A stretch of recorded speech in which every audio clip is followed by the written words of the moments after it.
নমস্কার বন্ধুরা, আজ আমরা আপনাদের জন্য নিয়ে এসেছি একটি একেবারে ঘরোয়া ও সহজ রেসিপি, সুস্বাদু কলমি শাকের যে ডাঁটা হয় সেই ডাঁটার চচ্চড়ি সবজি দিয়ে। এখানে আমি কলমি শাকের ডাঁটা নিয়েছিলাম, বেগুন, কুমড়ো, পটল, আলু ছোটো ছোটো করে কেটে নিয়েছি, আর পেঁয়াজ নিয়েছি, কাঁচা লঙ্কা নিয়েছি। কড়াইতে তেল দিলাম, দিয়ে পাঁচফোড়ন দিলাম, দিয়ে লঙ্কা চেরা দিয়ে পেঁয়াজগুলো দিয়ে খুব ভালো করে ভেজে নেব। পেঁয়াজটা একটু ভাজা ভাজা হয়ে গেলে তখন এর মধ্যে আমি একে একে পটল, মিষ্টি কুমড়ো, বেগুন, আলু দিয়ে ভাজবো। খুব ভালো করে যখন ভাজা হয়ে যাবে, এটা লো টু মিডিয়াম গ্যাসে ভাজতে হবে।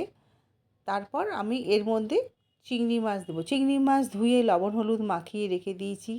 একটু লবণ দিচ্ছি, একটু হলুদ দেব, দিয়ে গ্যাস কমিয়ে ঢাকা দিয়ে এই সবজিগুলোকে আমি ভেজে নেব।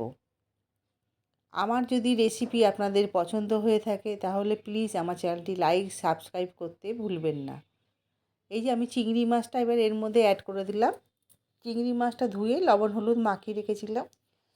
এবার চিংড়ি মাছ দিয়ে আবার নাড়াচাড়া করলাম, করে কলমি শাকের যে ডাঁটাগুলো হয়, আমি শাকটাকে রান্না করে ফেলেছি আর ডাঁটাটা এর মধ্যে দিয়ে দিলাম।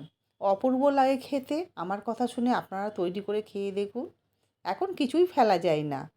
এই যে মা মাসিদের রান্না কোথাও যেন একটা হারিয়ে যাচ্ছে। এগুলো পুরোনো দিনের রান্না। আগেকার দিনে মাদেরকে, শাশুড়ি মাদের দেখেছি রান্না করতে। এবার জিরে আর ধনে ভাজা গুঁড়ো আর একটু মিষ্টি দিয়ে আবার নাড়াচাড়া করলাম। দেখুন সব সবজি সেদ্ধ হয়ে গেছে। সেদ্ধ হওয়ার পর তারপর মিষ্টি আর ওই ধনে জিরে ভাজা গুঁড়ো ছিল সেটা দিয়ে নামিয়ে নিলাম। খুব তাড়াতাড়ি হয়, বেশিক্ষণ সময় লাগে না, খেতে অপূর্ব লাগে। এটা গরম ভাত দিয়ে খাবেন, দেখবেন আপনাদের এই তরকারি দিয়েই ভাত খাওয়া হয়ে যাচ্ছে, আর কোনো তরকারিই লাগবে না।